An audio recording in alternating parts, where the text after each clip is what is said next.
Welcome to AI Daily Deep Dive, your AI-powered shortcut to understanding the biggest AI news of the day. And get this, it's all researched and generated completely by AI. That's right. We've got a lot to cover today, so let's jump right in. Sounds good. First up, Elon Musk's XAI is about to launch Grok 3. Another AI chatbot. Well, yeah, but this one's aiming to be even more powerful than ChatGPT and Google's AI, and it's launching in just a few days. Oh, wow. So what's the big deal with Grok 3? Is it just another chatbot in the already crowded market? It's interesting because Musk isn't just trying to build a better chatbot. He's actually made some pretty bold claims about how Grok 3 could impact things like government spending and the U.S. economy. Really? Yeah, at the World Government Summit, Musk actually talked about using Grok 3 to optimize how resources are allocated and to make different sectors, like healthcare, transportation, things like that, more efficient. I mean, that sounds ambitious to say the least. Definitely.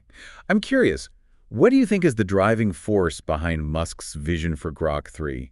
Is it purely about advancing AI, or is there something else going on? Well, there's definitely more to the story. Musk has been very publicly battling with OpenAI over its shift to a for-profit model. Remember, they're the nonprofit behind ChatGPT. Right. And he's even gone so far as to offer $97.4 billion, billion with a B, to buy their assets. Wow, that's a serious power play. So do you think Musk is trying to, outdo OpenAI with Grok 3? It seems that way, yeah. Musk sees Grok 3 as part of his larger plan to kind of steer the development of AI in a direction that he thinks is better and more beneficial, more in line with his own principles. It definitely makes you think, if an AI like Grok 3 really could influence something as big as government spending, wouldn't that give a lot of power to whoever controls it? It's a really good question, and it gets at this core issue of AI governance and ethics that we keep coming back to. How do we make sure that these really powerful AI technologies are used responsibly and for the benefit of everyone, not just a select few? That's a huge question. Okay, let's shift gears a bit from the business world to something that might be a little bit closer to home for a lot of our listeners. Let's talk about AI and writing. Yeah, that's a hot topic right now. It really is. I was reading this piece by Caroline Hagood. It's called AI and the Question of Human Writing. And she brought up a really interesting point, or I guess a concern. What's that? She's worried about what happens when AI gets so good at writing that it can write essays that are basically indistinguishable from a human-written essay. I mean, it's a valid concern, right? Like, how do we even know what's authentic anymore? Exactly. Hagood talks about how this is a real challenge for teachers. They're always looking for those little hints of a student's thought process in their writing, those signs that they're really grappling with the material, and she describes it as detective work. But if AI can mimic even those little imperfections, those things that make writing human, how are we going to tell the difference? That is the million-dollar question. Some people think that AI could actually be the end of the traditional essay as we know it. Others think it could actually push us to be more creative with our writing, help us move beyond the current forms and structures. So you're saying AI could actually help us become better writers by challenging us to think outside the box? It's definitely possible. Imagine using AI to help you brainstorm ideas, experiment with different writing styles, maybe even to overcome writer's block. It could be a really useful tool. Okay, I can see that, but it also makes you wonder. If you're using AI to help you write, is it really your writing anymore? That's a great question. And it actually leads us to an even bigger and frankly kind of scarier one that's been all over the news lately. Let me guess. Is it the whole could AI eventually wipe out humanity thing? You got it. Okay, but seriously, is that something we actually need to be worried about? Or is that just like science fiction? It's not science fiction anymore. Some really big names in AI are actually pretty concerned about it. Jeff Hinton, he's often called the godfather of AI, and he actually said there's a 10 to 20% chance that AI could wipe out humanity in the next 30 years. Okay, now those are some scary odds. Yeah, it's pretty sobering. So where's this fear coming from? What are people actually worried about? The idea is that AI could reach a point of intelligence explosion where machines get so smart so fast that they can basically design and improve themselves, and they would just leave us humans in the dust. And then at that point, what's to stop them from deciding that we're obsolete or even a threat? Exactly. And the scenarios people are talking about are pretty terrifying, like AI hacking into critical infrastructure, creating deadly viruses, even developing these tiny nanomachines that could get inside our bodies and do who knows what. Okay, I think I've had enough of that thought for one day. Yeah, it's definitely definitely not a pleasant future to imagine. But are all experts equally concerned about this, though? Like, is there anyone who's pushing back against this whole doomsday scenario? There are definitely different views within the AI community. Toby Walsh, he's an AI professor, and he thinks we have at least 40 years before AI reaches that level of super intelligence. He's a bit more optimistic. He thinks we still have time to figure out how to keep AI under control, build in some safeguards. Okay, that's slightly more reassuring. Yeah. But it still feels like we're walking a bit of a tightrope here. Which actually makes me think about all this talk about an AI race between the US and China.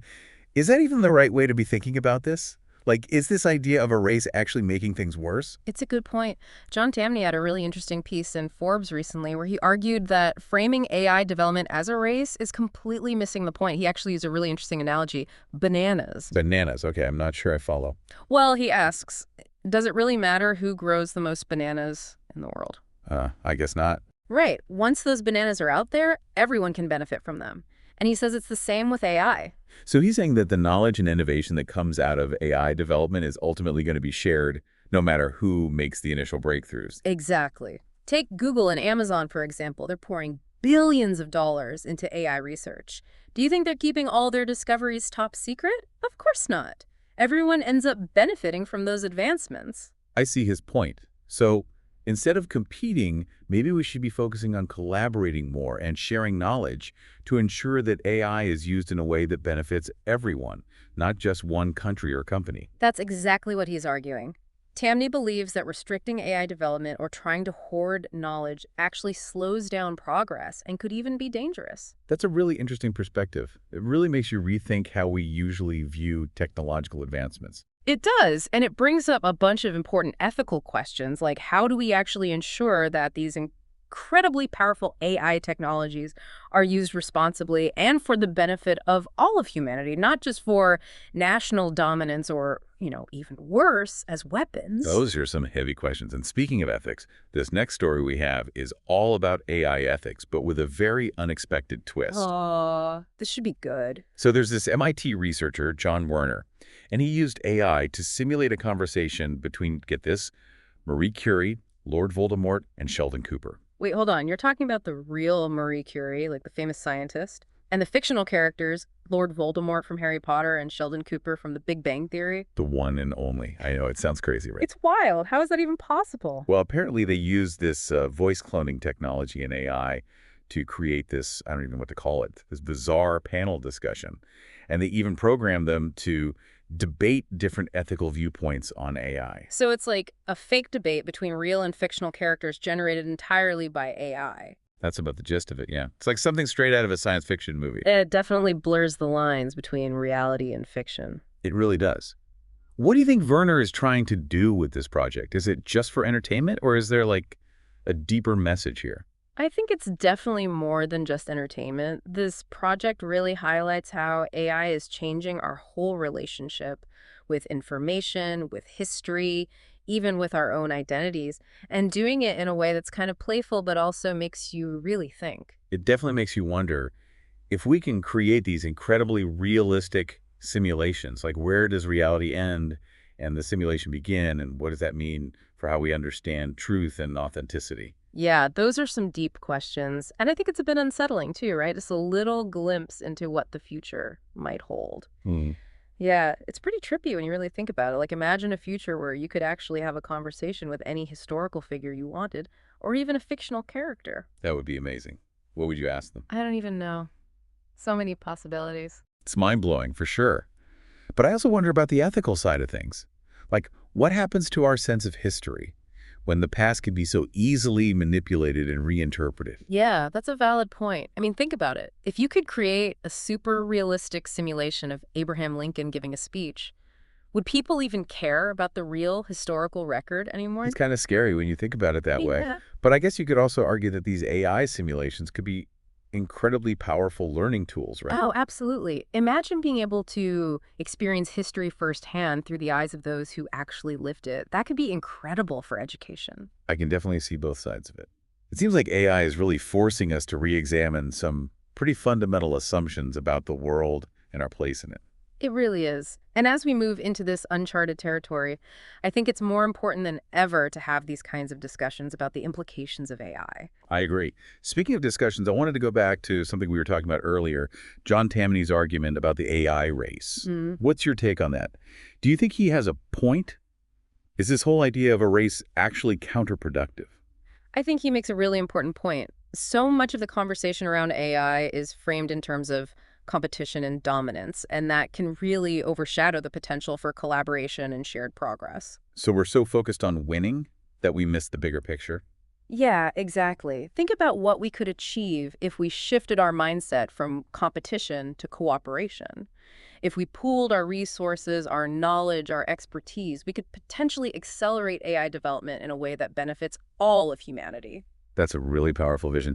But realistically, how likely do you think that is? I mean, international cooperation can be incredibly difficult, especially when it comes to cutting-edge technology. It definitely won't be easy. There are all sorts of geopolitical rivalries and economic interests that come into play, but I still think it's worth striving for. The potential rewards are just too great to ignore. So what would a more collaborative approach to AI development actually look like?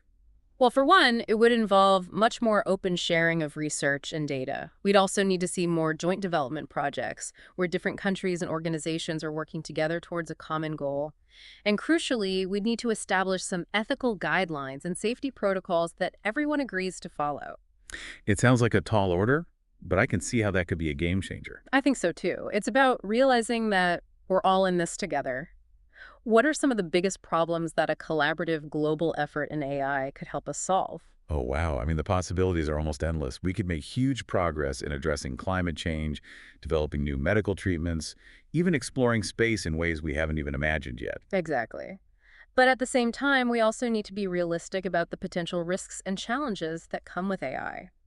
We've talked about the hypothetical threat of superintelligent AI, but what about the more immediate concerns, like the impact of AI on jobs and the potential for bias in algorithms? Yeah, those are really important issues. Right. As AI becomes more and more integrated into our lives, we really need to think carefully about its impact on society. We need to make sure that AI development is guided by strong ethical principles and a commitment to social responsibility. Absolutely. So what can we actually do to mitigate those risks and make sure that AI is used for good?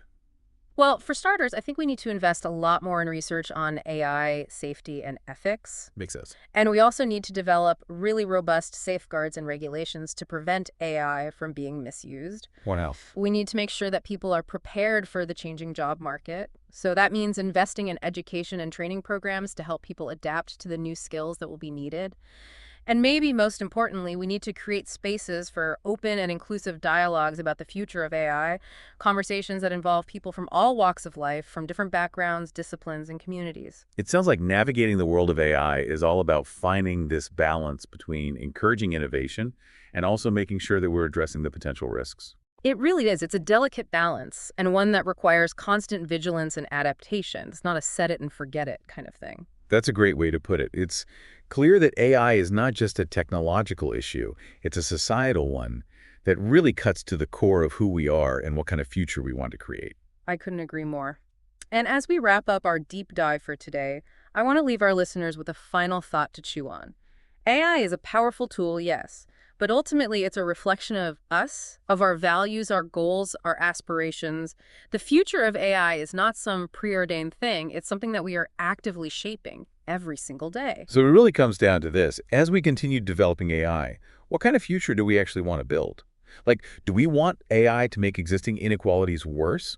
Or do we want to use it to empower people and create a more just and equitable world? That's the million-dollar question, isn't it? And there's no easy answer. I think it takes a lot of careful thought, open and honest discussions, and a willingness to challenge our own assumptions about, the role of technology in our lives. It's a lot of responsibility, that's for sure, but it's also a huge opportunity. We really do have the chance to shape AI in a way that benefits all of humanity. I totally agree. And it all starts with being informed and engaged. We need to understand AI, its potential, both the good and the bad. And it starts with having these conversations like the one we're having right now, exploring different viewpoints, pushing back on assumptions, trying to make sense of it all as this technology just keeps advancing at such a rapid pace. This whole deep dive into the world of AI has been, well, fascinating to say the least. And it feels like we're just scratching the surface. As AI continues to evolve, we're going to face even more complex questions and challenges. Yeah, but I'm also feeling a sense of hope. Yeah, I mean, we've seen how AI can be a force for good, right? And we really do have the power to guide its development in a positive direction. absolutely. It's up to all of us. So to wrap things up, this has been AI Daily Deep Dive, your AI-powered guide to the biggest AI news of the day. Today we explored the launch of Elon Musk's Grok 3. We talked about how AI could impact government spending and the U.S. economy. We got pretty deep into the philosophical questions around AI and writing, asking what makes writing uniquely human in this age of, well, increasingly sophisticated AI tools. We even touched on the potential threat of superintelligent AI while also exploring how global collaboration could harness AI for the benefit of everyone. Oh, and we can't forget that wild story about those AI-generated simulations, the one with Marie Curie, Lord Voldemort, and Sheldon Cooper. Talk about blurring the lines between reality and fiction. Definitely a lot to think about. It is, and it's clear that AI is impacting so many aspects of our lives. I think the biggest takeaway for me is that AI isn't just some far-off futuristic concept. It's here now, and it's changing the world as we know it. It really is. And as always, we encourage you, our listeners, to stay curious, stay informed, and stay engaged. The future of AI is unfolding before our very eyes, and we all have a role to play in shaping it. That's right. Until next time, keep exploring the fascinating world of artificial intelligence.